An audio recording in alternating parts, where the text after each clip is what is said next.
ఒక విషయం మన అభ్యర్థి ఎవరు, రెండో విషయం మన అభ్యర్థికి ఓటు ఎందుకు వేయాలా, మూడో విషయం మన మన అపోజిషన్ పార్టీ అభ్యర్థి ఎవరు, వాళ్ళు చేసింది.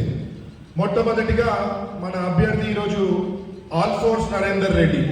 ఆయన పేరు ఆయన ఇన్స్టిట్యూషన్లోనే ఆయన పేరు పడిపోయింది. ఈరోజు 3 శతాబ్దాలుగా చిన్న ట్యూషన్లు చెప్పుకుంటా ఆయన జీవితం ప్రారంభించి ఈరోజు ఎన్నో 5,000 పైగా ఉద్యోగాలు ఇచ్చి 1,00,000 పైగా పిల్లలని గ్రాడ్యుయేట్స్ ని పట్టభద్రులను తయారు చేసిన మంచి ఈరోజు మన నరేందర్ రెడ్డి గారు. సో తప్పకుండా మీరు ఆలోచించాలా, మన కాంగ్రెస్ పార్టీ నరేందర్ రెడ్డి గారికి మన క్యాండిడేట్స్ ఆలోచించిందంటే తప్పకుండా చూసి, ఎందుకంటే అందరికన్నా కష్టాలు టీచర్స్ కానీ గ్రాడ్యుయేట్స్ కష్టాలు ఎవరికైనా తెలుసంటే తప్పకుండా నరేందర్ రెడ్డి గారికి అని చెప్తున్నా. మన తెలంగాణ ప్రభుత్వం, తెలంగాణ టిఆర్ఎస్ పార్టీ మన ఏ ఆర్థిక పరిస్థితి తీసుకొచ్చిందో 10 నెలల్లో, సంవత్సరం అయినా దాంట్లో 3-4 నెలలు మీ అందరికీ తెలుసు, ఎలక్షన్ అని అదని అందకపోవడంగా నెలకి 5,000 ఉద్యోగాలు అంటే 10 నెలల్లో 55,000 ఉద్యోగాలు ఇచ్చిన ఘనత ఏదన్నా అంటే అది కాంగ్రెస్ పార్టీ. మిత్రులారా, పార్టీ ప్రభుత్వం ఎవరి గురించి ఆలోచిస్తుందంటే అది గ్రాడ్యుయేట్స్, టీచర్స్, నిరుద్యోగులని. ఈ రోజు టిఆర్ఎస్ ప్రభుత్వం ఎందుకు నిల్చోలేదు ఈ ఎలక్షన్ లో, వాళ్ళకి తెలుసు ఏం చేసినా నిల్చుంటారు. వాళ్ళు డిఎస్సి ఇచ్చిర్రనా, లేకపోతే నిరుద్యోగ వృత్తి ఇచ్చిరనా, పిల్లలకి ఉద్యోగాలు కలిగించిరనా, ఏమి వాళ్ళకి తెలుసు. కాబట్టి ఇద్దరు కలిసి కుమ్మక్కై టిఆర్ఎస్ పార్టీ ఎట్లన్నా మనకు ఏ నిరుద్యోగ కానీ ఓ టీచర్ కానీ ఎవరు మనకు ఓటు వేయరు. కాబట్టి బీజేపీ పార్టీ ఇప్పుడే కాదు, వాళ్ళ ముందుకే కుమ్మక్కైంది. మనం ఎంపీ ఎలక్షన్ అనేది చూసినాము. ఈ రోజైతే అందరి ముందు బయటకు వచ్చి మీకు తెలుస్తుంది. ఏదన్నా పార్టీ మన సర్దార్ అన్న చెప్పినట్టు, నేను బయటకు వస్తే కుండబద్దలు కొడతా అని చెప్పే మన మాజీ ముఖ్యమంత్రి ఒక ఆఫ్టర్ క్యాండిడేట్ ఈరోజు మీ టీఆర్ఎస్ పెట్టలేదంటే ఆలోచించే విషయం మిత్రులారా.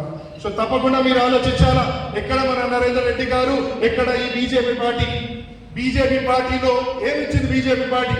2 కోట్ల ఉద్యోగాలు అని చెప్పిన సంవత్సరానికి ఒక్క ఉద్యోగం ఇవ్వలేదు మిత్రులారా. ఒక్క ఉద్యోగం ఇవ్వని ఏదైనా పార్టీ అంటే అది మన బీజేపీ పార్టీ. అదే కాకుండా 8 ఎంపీలు ఉన్నారు మనకు. ఈ మొన్న అయిన బడ్జెట్ లో చూసిరు మన రాష్ట్రానికి ఇచ్చింది ఎంత మిత్రులారా? గుండు సున్నా మిత్రులారా. దేనికోసం ఓటేయాలా బీజేపీ వాళ్ళకి? మనకు ఉద్యోగాలు ఇచ్చిరనా, మన రాష్ట్రాన్ని ఆర్థికంగా ఏదైనా సాయం చేస్తున్నారనా, ఏమి చూసి మనం బీజేపీకి ఓటేయాలని చెప్తున్నాం మిత్రులా. తప్పకుండా ఈ రోజు మన కాంగ్రెస్ ప్రభుత్వం చాలా బలపడింది. ఈ రోజు మన ముఖ్యమంత్రి గారు dynamic youth young leader Revanth Reddy గారు ముందు వస్తున్నారు. ఈ విధంగా మీరు చూసిన 6 గ్యారెంటీలు పూర్తి చేసుకుంటా, వీళ్ళు చేసిన అప్పుల మిత్తిలు కట్టుకుంటా ఈ మన అందరి గురించి ఆలోచించి మొట్టమొదటిగా ఏం చేసిండు? 55,000 ఉద్యోగాలు వేసిండు.